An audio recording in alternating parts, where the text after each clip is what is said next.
gigantes que construyeron el mundo, pero que terminaron borrados del mapa. ¿Qué salió mal para que estas potencias terminaran en el olvido? Quédate, porque hoy repasamos la caída de las marcas que marcaron una era en el asfalto. ¡Arrancamos! ¿Qué pasó con los camiones Bedford? Fueron leyendas en las carreteras británicas durante décadas, hasta desaparecer casi por completo. Hoy desvelaremos sus triunfos, sus desafíos y cómo su nombre sigue resonando en el mundo del transporte, incluso hoy. En 1930 nació Bedford como la división de vehículos comerciales de un gigante estadounidense con la misión de conquistar Europa en plena Gran Depresión. Aquellos primeros camiones se diseñaron para trabajar sin descanso. Chasis reforzado, mecánicas simples y piezas fáciles de reparar en cualquier taller local. Esa combinación de sencillez y fortaleza cimentó una reputación que pronto cruzó fronteras, llegando a rutas africanas, sudamericanas y hasta soviéticas. La serie M de 1939 se convirtió en sinónimo de durabilidad.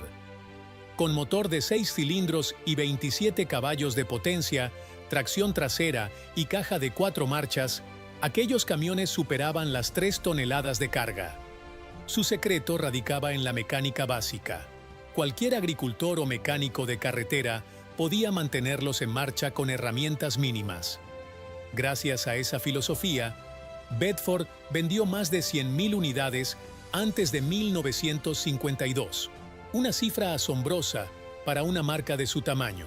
Cuando estalló la Segunda Guerra Mundial, Bedford pivotó hacia la producción bélica.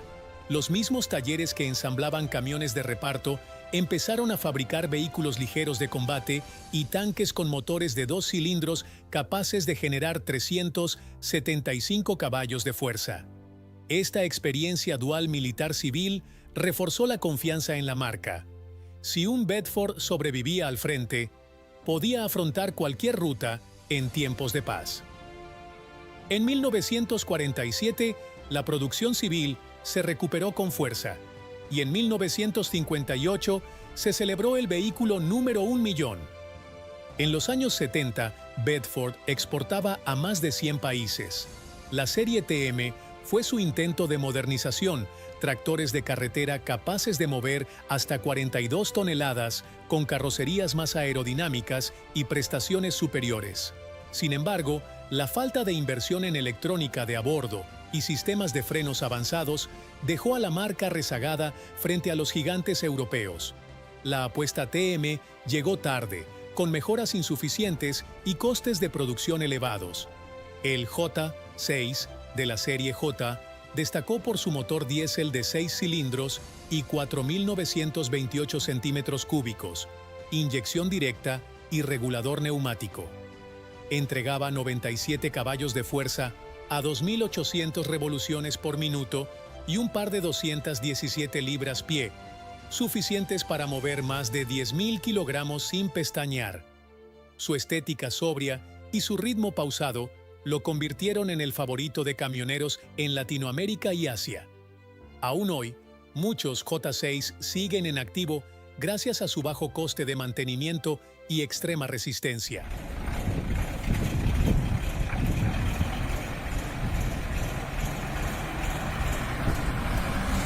Pese a su robustez, el J6 padecía un punto débil: los frenos.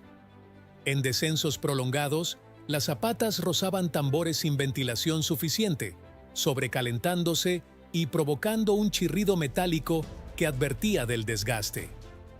Aquella vibración, además de poner en tensión al conductor, evidenciaba la ausencia de sistemas de enfriamiento o asistencia electrónica, un lujo al que Bedford nunca accedió.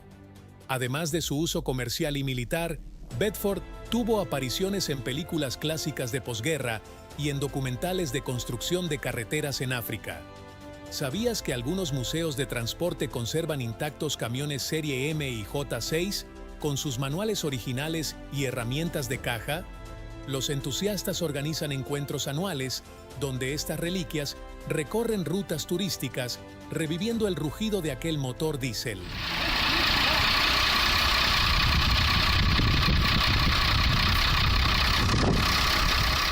conocida es la colaboración de Bedford con ingenieros suizos para desarrollar una versión refrigerada por agua para zonas desérticas. En esos prototipos se probaron radiadores de grande superficie y blindaje ligero para proteger el motor del polvo. Aunque nunca llegaron a producción, estos ensayos muestran que la marca exploró caminos tecnológicos que pocos fabricantes se atrevían a investigar en los años 50. Durante décadas, sus camiones participaron en misiones humanitarias y expediciones científicas en terrenos extremos, desde glaciares en Noruega hasta selvas amazónicas. Hoy, clubes de coleccionistas restauran carrocerías y comparten repuestos a través de foros especializados. Ver un Bedford en perfecto estado es recordar la era dorada de la ingeniería robusta. La recesión británica de los 80, las estrictas normativas de emisiones y la feroz competencia europea precipitaron el cierre de Bedford en 1986. Sus últimas ventas provinieron de furgonetas basadas en diseños japoneses, una despedida muy distinta del esplendor de 1 millón de camiones vendidos. La falta de adaptación tecnológica y la complacencia con un modelo que ya no funcionaba marcaron el triste final. Tras aquel cierre, las instalaciones de Bedford fueron reconvertidas o abandonadas, dejando naves industriales semivacías que aún guardan el eco de sus motores. Muchos trabajadores, expertos en chasis y motores diésel, migraron a otros fabricantes, llevando su experiencia y fortaleciendo la industria.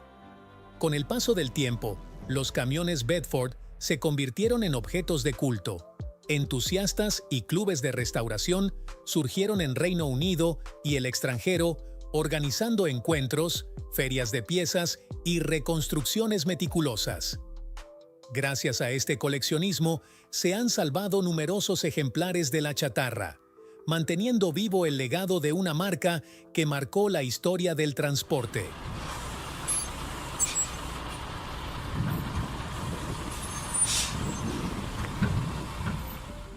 Hoy Bedford vive en museos y en la memoria de entusiastas que recuerdan que la fortaleza de un vehículo no basta sin innovación constante. Su historia demuestra que la tradición y la calidad pueden conquistar mercados, pero solo la evolución asegura la supervivencia. Fueron héroes de guerra, dominaron rutas en 3 continentes y de repente desaparecieron. ¿Qué pasó con una de las marcas más legendarias de camiones del mundo? La historia detrás de Leyland te va a dejar con la boca abierta. Todo comenzó en 1896, en un pequeño pueblo llamado Leyland, en Inglaterra. 2 amigos, James Sumner y la familia Spurrier, construyeron un furgón a vapor que podía cargar 1,5 toneladas. Era el nacimiento de Leyland Motors. Durante las primeras décadas, Leyland vendió camiones y tractores a vapor a lo largo del Imperio Británico. Pero lo mejor llegó cuando adoptaron los motores de combustión interna. En 1912, el ejército británico eligió el modelo de 3 toneladas de Leyland como estándar militar. Fue clave en la Primera Guerra Mundial. Durante los años 20, nacen los famosos camiones y autobuses con nombres de animales: el Lion, el Tiger, el Beaver, el Hippo, entre otros. Estos nombres simpáticos escondían verdaderas bestias de la carretera. Leyland fue pionera. Ya en los años 30 producían sus propios motores diésel. El Hippo, por ejemplo, era un monstruo de 6x4 ideal para carga pesada. Y el Octopus, un 8x4 con múltiples ejes, era perfecto para terrenos complicados. Esto les dio ventaja sobre muchas marcas que seguían usando gasolina. Uno de sus grandes aportes fue la cabina Ergomatic, presentada en los 60. Era basculante y permitía acceso rápido al motor, una ventaja enorme para los mecánicos y para la seguridad del conductor. Y en cuanto a potencia, el Leyland Beaver, uno de los modelos más recordados, ofrecía hasta 200 caballos de fuerza con su motor diésel de 11 litros.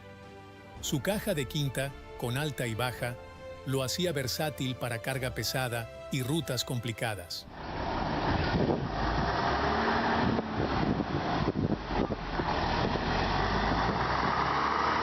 Aunque no fue la marca más masiva en América Latina, sí dejó una huella imborrable. En Argentina, los buses Leyland dominaron el transporte público en los años 50. Modelos como el Royal Tiger, el Olympic, el Titan y el Lion recorrieron Buenos Aires con sus carrocerías verdes y azules. Se decía que los choferes podían reconocerlos solo por el sonido del motor. También hubo camiones como el Leyland Austin 503 con motores Perkins y el mismo Beaver ensamblado localmente. Eran famosos por su durabilidad y fuerza. En Cuba, Leyland se convirtió en leyenda. A partir de 1951, llegaron miles de buses como el Royal Tiger y el Olympic L3, que incluso incluían transmisión semiautomática. Se importaron casi 1.700 unidades. Algunos cubanos todavía los recuerdan con cariño como las famosas enfermeras por su color blanco y verde. Y en Uruguay, los Leyland Olympic y World Master circularon durante décadas, al punto de que hoy algunos están preservados como reliquias de museo.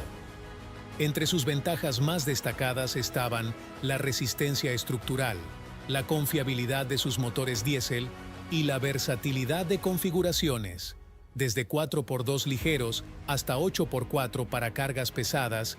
Leyland tenía opciones para todos los usos. Además, sus motores eran conocidos por su sonido característico y larga vida útil. ¿Desventajas?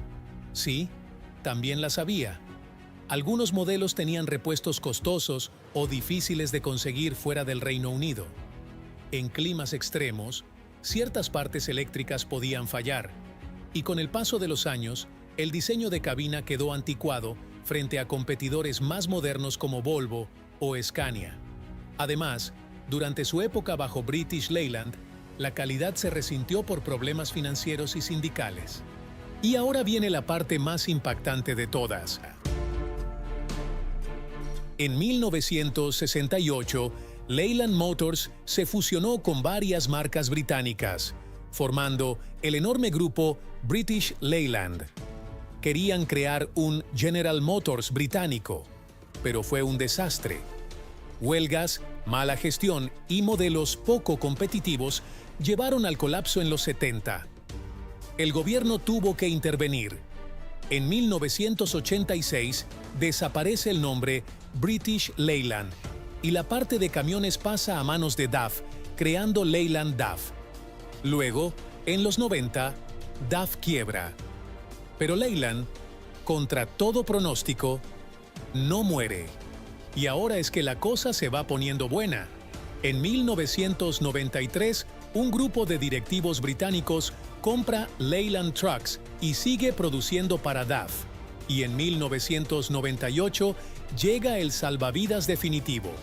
Packard, el gigante dueño de Kenworth y Peterbilt, compra la fábrica.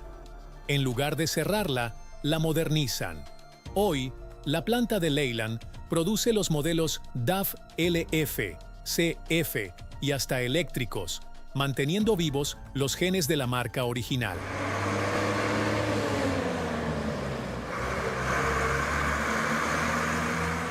Y si pensabas que Leyland era solo británica, prepárate. En la India, la marca se reinventó como Ashok Leyland.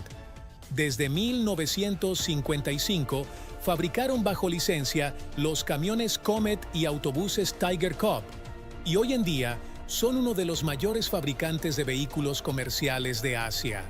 Producen camiones de hasta 49 toneladas y buses eléctricos. Incluso exportan a África y Medio Oriente. Pero lo que casi nadie sabe es que en 1986, Leyland presentó un camión tan avanzado que parecía de ciencia ficción, el Leyland TX450. Tenía transmisión continuamente variable y dirección en las ruedas traseras, algo impensado para su época. ¿Un camión que giraba como un auto compacto? Leyland lo hizo, pero casi nadie lo recuerda hoy. Puede que ya no veas un camión con el logo de Leyland en tu ciudad, pero cada vez que veas un DAF fabricado en Inglaterra o un bus Ashok Leyland en Asia, estás viendo una parte de esa historia. ¿Qué pasó con la marca de camiones Magirus Deutz? Durante décadas, estos gigantes alemanes fueron sinónimo de potencia, motores indestructibles y diseños inolvidables como los Alligatores. Rugieron en carreteras y obras por todo el mundo, pero entonces surge la gran pregunta: ¿por qué desaparecieron si eran tan confiables? Hoy lo vamos a descubrir.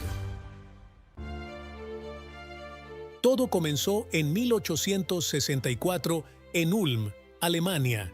Konrad Dietrich Magirus, un jefe de bomberos obsesionado con mejorar la seguridad, fundó una empresa de equipos contra incendios. Sus primeras creaciones fueron escaleras giratorias montadas en carruajes, un invento revolucionario en aquel tiempo. Ya en 1903, la compañía había construido su primer camión bomba a vapor y una bomba contra incendios a gasolina.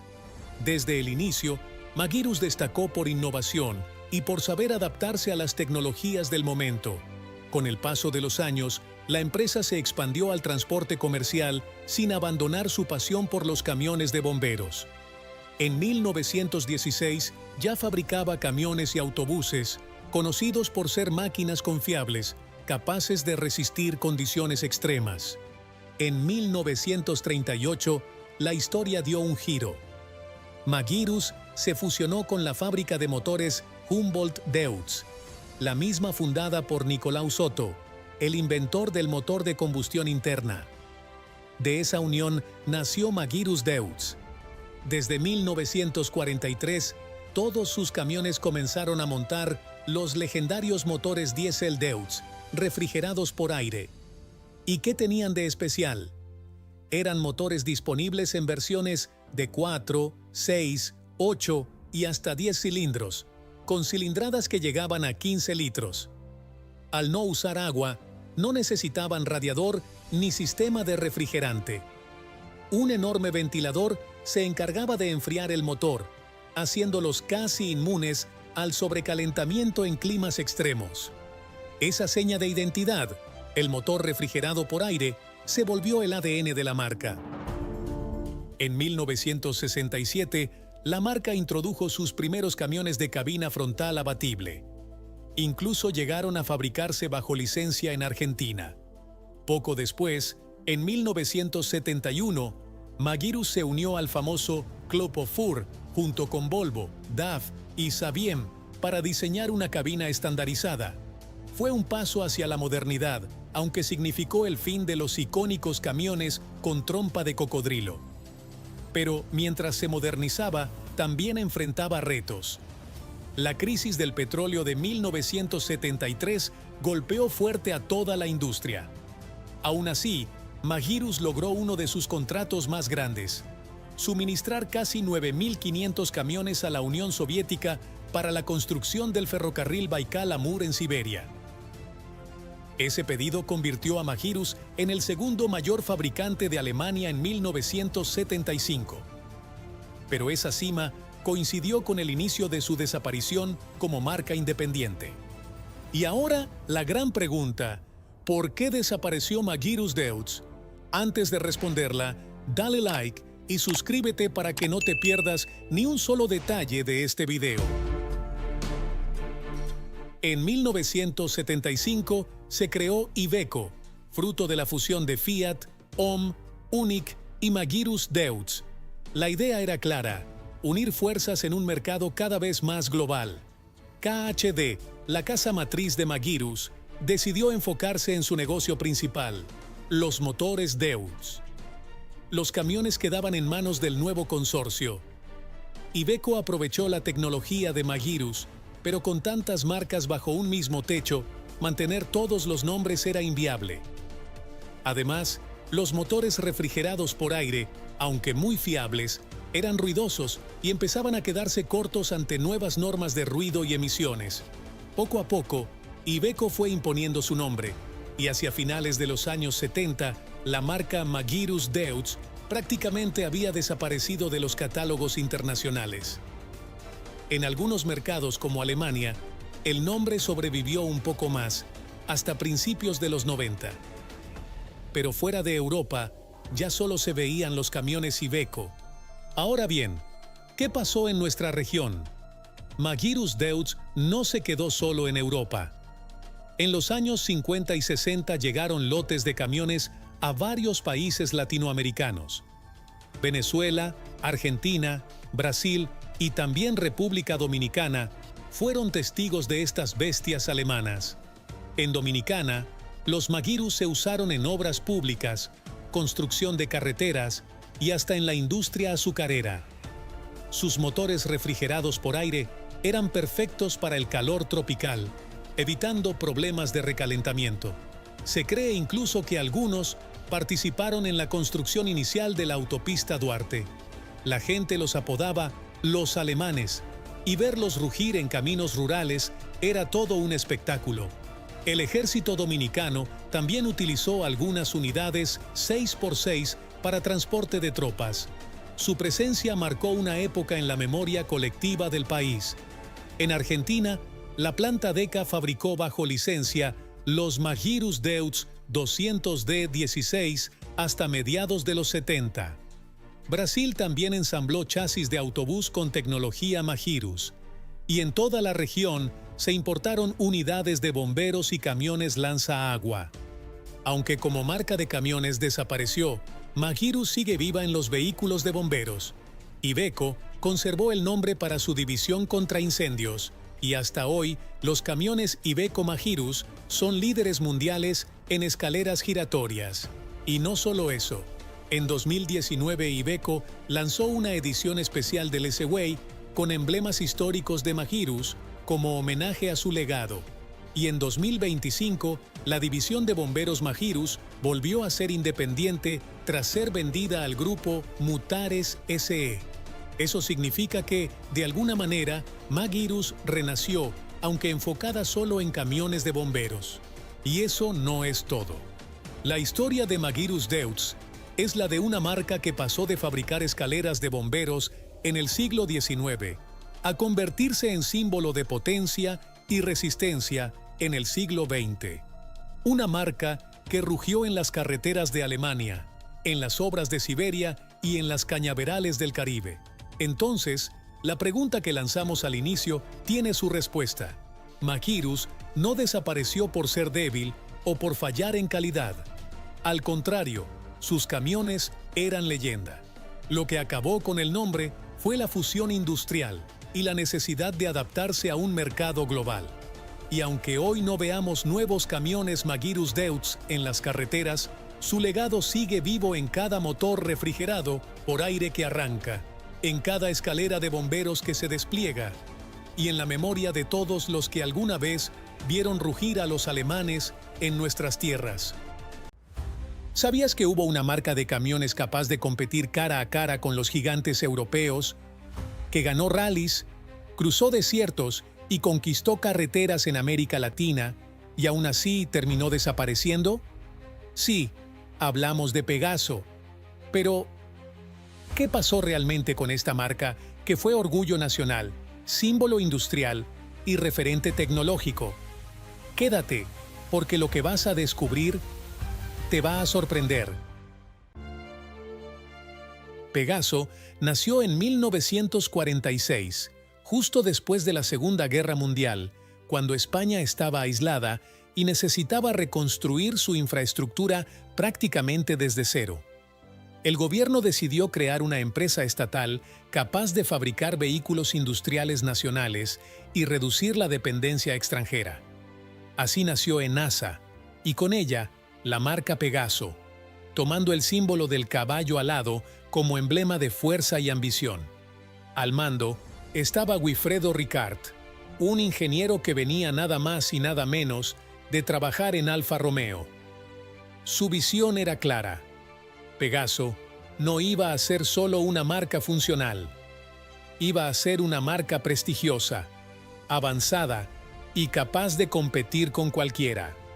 Los primeros camiones Pegaso fueron robustos, pesados y diseñados para el trabajo duro de la España de posguerra.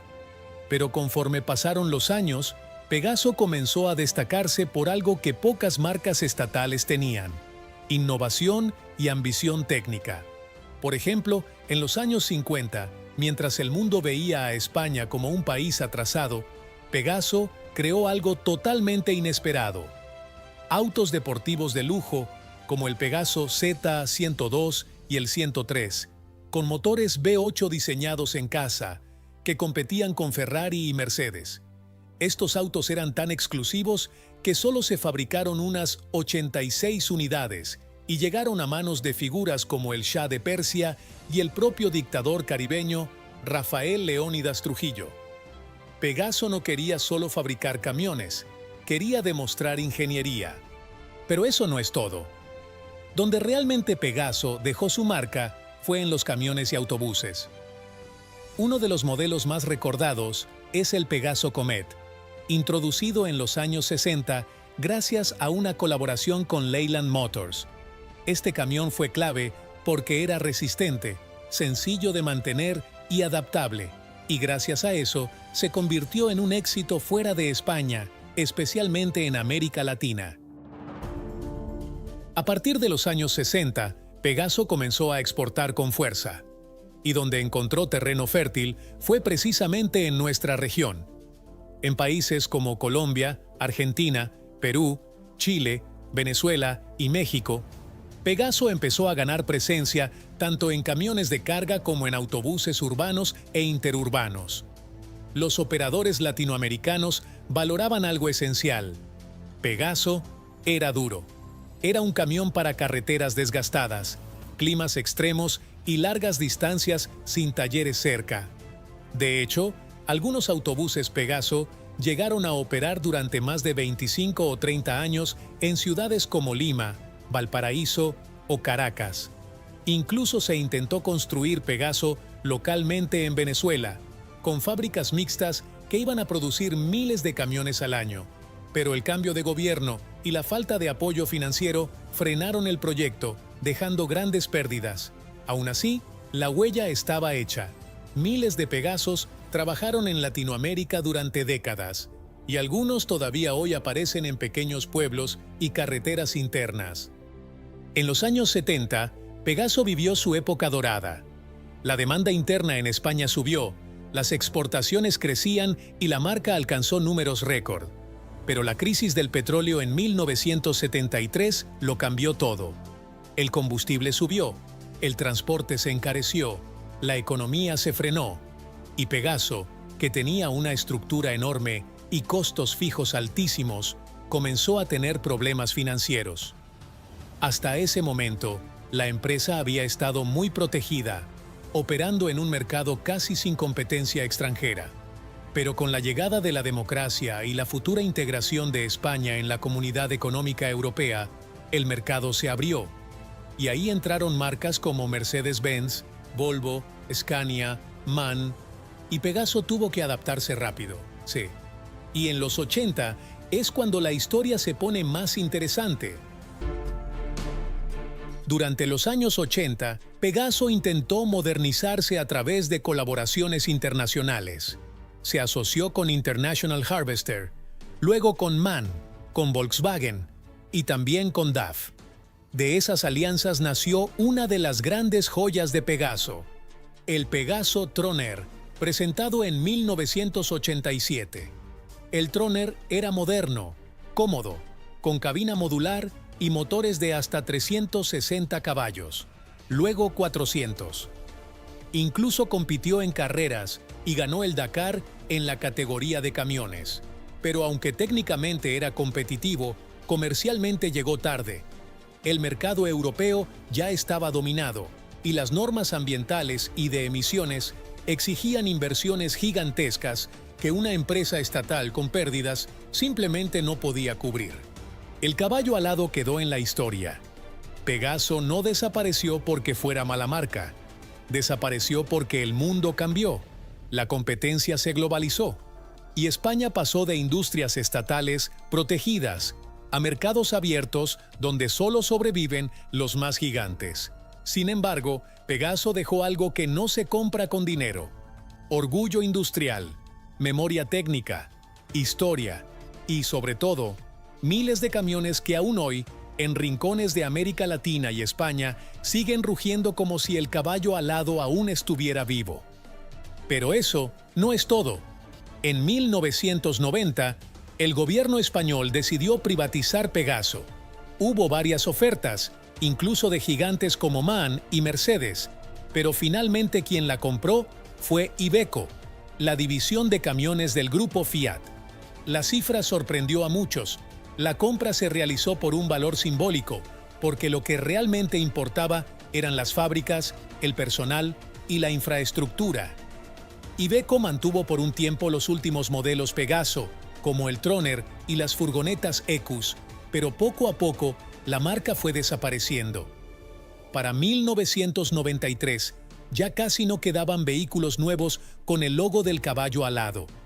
Hoy, las antiguas fábricas de Pegaso siguen vivas, pero producen camiones Iveco. El caballo alado quedó en la historia. Pegaso no desapareció porque fuera mala marca. Desapareció porque el mundo cambió.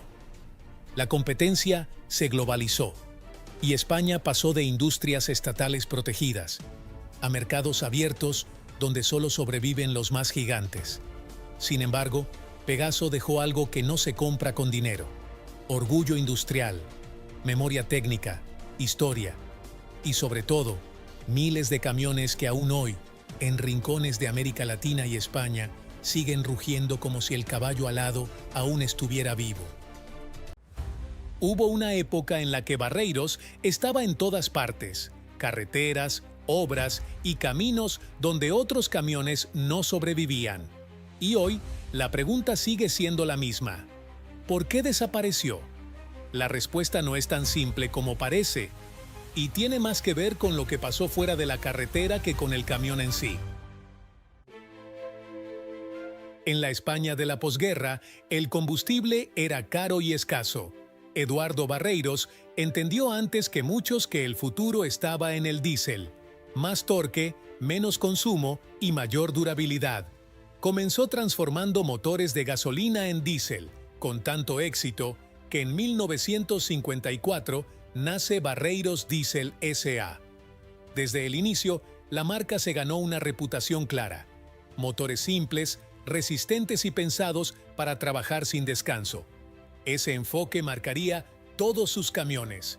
A finales de los años 50, Barreiros da el salto a fabricar camiones completos. No fue fácil. El mercado estaba dominado por empresas estatales, pero Barreiros encontró caminos alternativos y en 1959 lanza su primer camión propio.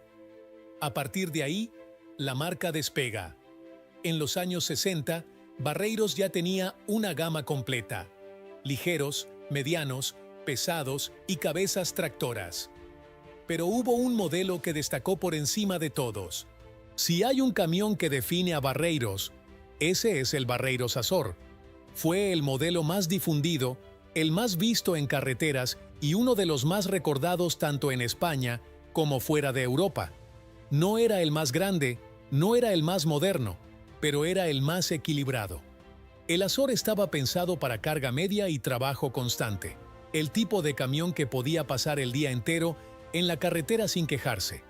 Era un camión rígido con configuración 4x2, capaz de mover entre 7 y 8 toneladas de carga con total solvencia. En el corazón llevaba el motor diésel Barreiros EB6, un 6 cilindros en línea de diseño propio, uno de los grandes orgullos de la marca.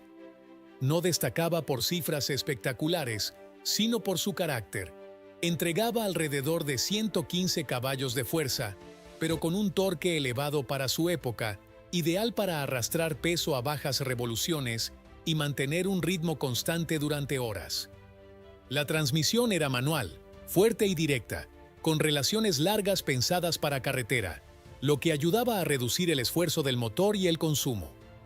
Todo el conjunto estaba montado sobre un chasis reforzado, con una mecánica sencilla y fácil de mantener, algo clave en un camión que muchas veces Trabajaba lejos de talleres especializados. Lo importante no era solo la potencia, sino cómo la entregaba. El motor EV6 priorizaba el par motor y la fiabilidad, algo clave en caminos largos, mal asfaltados o directamente de tierra. Pero, ¿por qué el Azor fue tan exitoso? Porque era un camión que no exigía condiciones ideales. Funcionaba con combustible de baja calidad, soportaba sobrecargas, podía repararse sin herramientas especiales. Por eso fue tan valorado en sectores como construcción, transporte agrícola, obras públicas y rutas interurbanas. Y por esa misma razón, el Azor logró llegar a América Latina. Los camiones Barreiros, especialmente modelos como el Azor y versiones derivadas, llegaron a países como Venezuela, Argentina y Chile. En estos mercados no se buscaba tecnología avanzada, sino la robustez, facilidad de reparación y larga vida útil. El Azor cumplía exactamente con eso. En climas extremos, rutas montañosas y largas distancias, demostró ser una alternativa sólida frente a marcas europeas más complejas. Ese es el motivo por el que muchos transportistas latinoamericanos aún recuerdan a Barreiros como camiones que no se rendían. Durante los años 60, Barreiros creció de forma explosiva. Fabricaba camiones, tractores, furgonetas, autobuses e incluso automóviles. La planta de Villaverde se convirtió en un gigante industrial, empleando a miles de personas. Pero ese crecimiento exigía inversiones enormes. Para sostenerlo, Barreiros necesitaba capital. En 1963 entra Chrysler como socio. Al principio, la alianza parecía perfecta: dinero, tecnología y acceso a mercados internacionales. Pero las prioridades no eran las mismas. Chrysler apostaba por automóviles. Barreiros seguía creyendo en los camiones.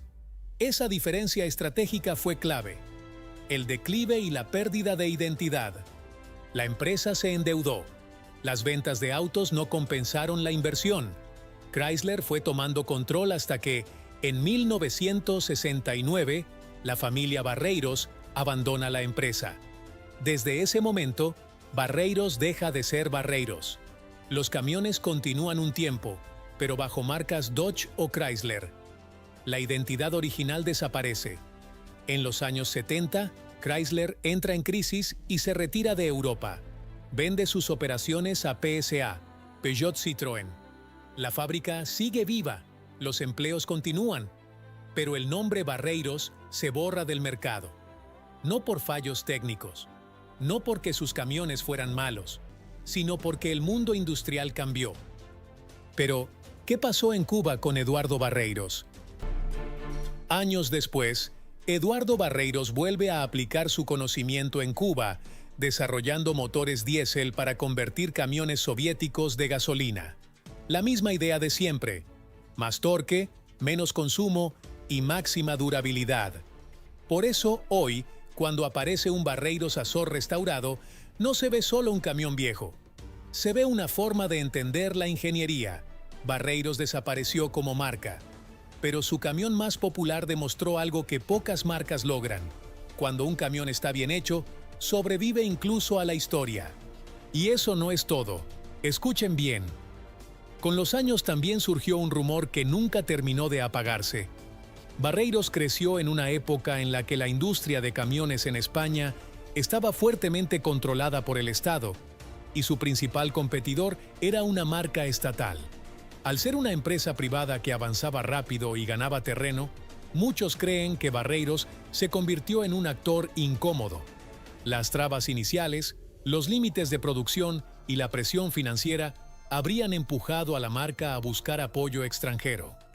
Cuando ese apoyo llegó, la independencia se perdió, y el destino de Barreiros empezó a decidirse fuera del país.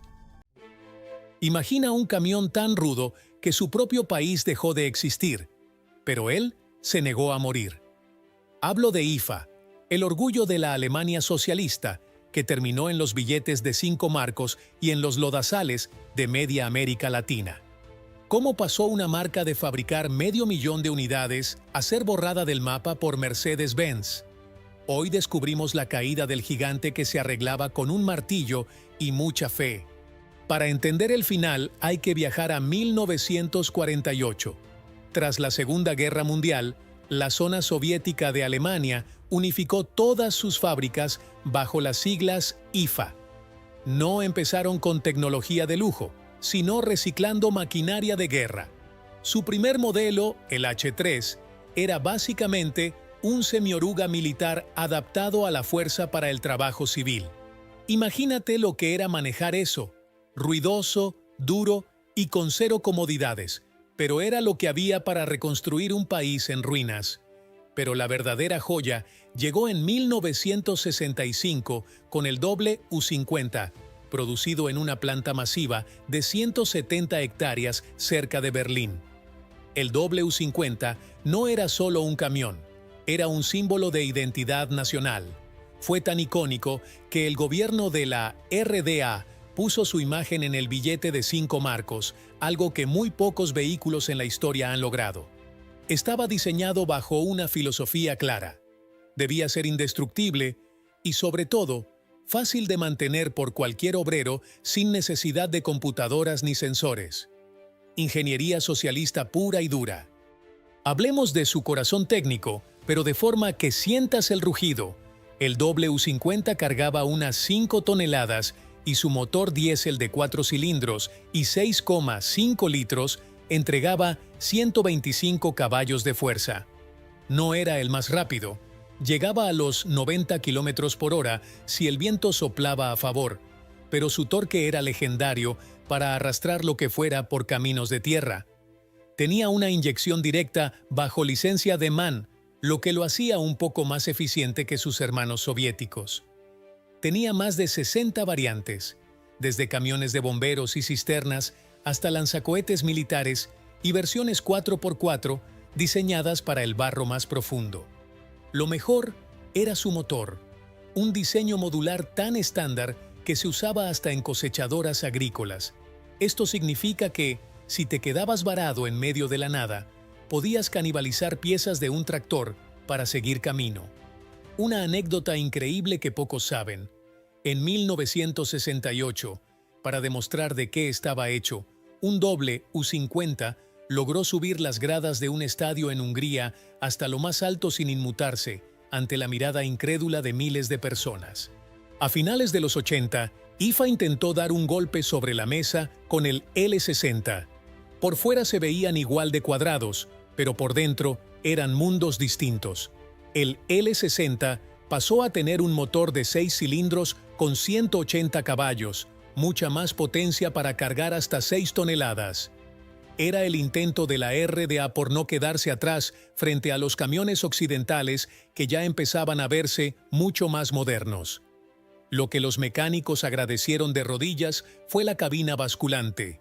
En el W50, para tocar el motor tenías que quitar los asientos y hacer malabares desde adentro, pero en el L60, toda la estructura se inclinaba hacia adelante, dejando el motor al descubierto.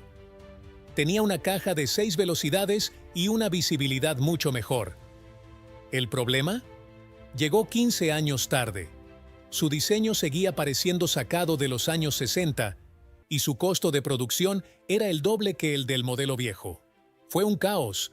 Era tan caro que IFA tuvo que seguir fabricando el modelo viejo al mismo tiempo porque casi nadie podía pagar el nuevo. Y escucha esto, aquí es donde la historia se pone emocionante para nuestra región.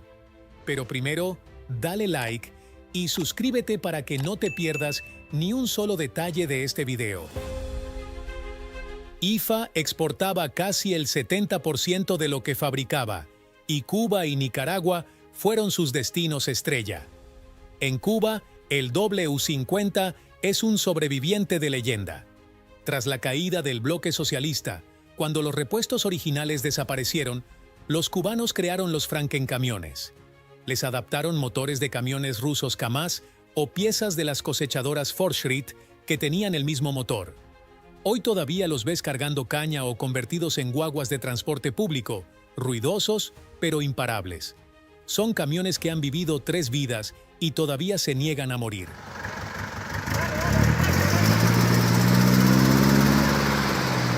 En Nicaragua, el nombre IFA se volvió un adjetivo para algo irrompible.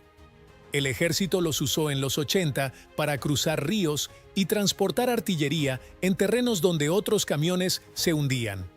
Todavía puedes ir a zonas como Somoto y ver unidades apodadas como El Magnate, que llevan décadas transportando familias por rutas rurales donde un camión moderno pediría clemencia.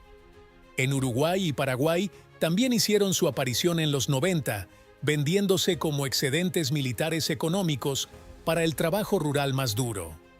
Son máquinas que se ganaron el respeto a base de puro hierro y sudor. Entonces, ¿por qué desapareció si era tan bueno? Pues porque el muro de Berlín cayó y el libre mercado no tiene piedad. En 1990, tras la reunificación alemana, IFA se dio cuenta de que no podía competir con gigantes como Mercedes o Volvo. Sus camiones eran ruidosos, gastaban mucho combustible y eran tecnológicamente piezas de museo comparados con los estándares de seguridad y emisiones de Occidente. La enorme planta de Ludwigsfelde fue absorbida por Daimler-Benz para fabricar furgonetas Mercedes. El 17 de diciembre de 1990 salió el último W50 de la línea, cerrando un capítulo de 42 años. Aunque la marca murió oficialmente, el legado sigue vivo en cada mecánico que logra arrancar un IFA en una montaña nicaragüense o en un campo cubano. Estos pequeños gigantes demostraron que la ingeniería sencilla, cuando se hace para durar, puede vencer incluso al paso del tiempo y al fin de las ideologías. No eran los más bonitos, pero vaya que eran aguantadores. Y hay algo más que casi nunca se menciona cuando se habla de la caída de IFA.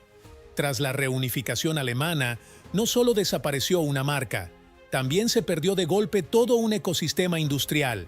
Fábricas de motores, proveedores de ejes, transmisiones y hasta escuelas técnicas que formaban mecánicos específicamente para estos camiones. Muchos ingenieros del W50 y del L60 terminaron trabajando para marcas occidentales, llevando consigo soluciones simples pero extremadamente resistentes que luego se verían, de forma silenciosa, en otros productos. En cierto modo, IFA murió como nombre, pero su ADN sobrevivió escondido dentro de la industria europea, sin que casi nadie lo notara. Y si este video de IFA te pareció interesante, el que aparece en pantalla sí que te va a dejar con la boca abierta. Entra a verlo antes de que te lo cuenten.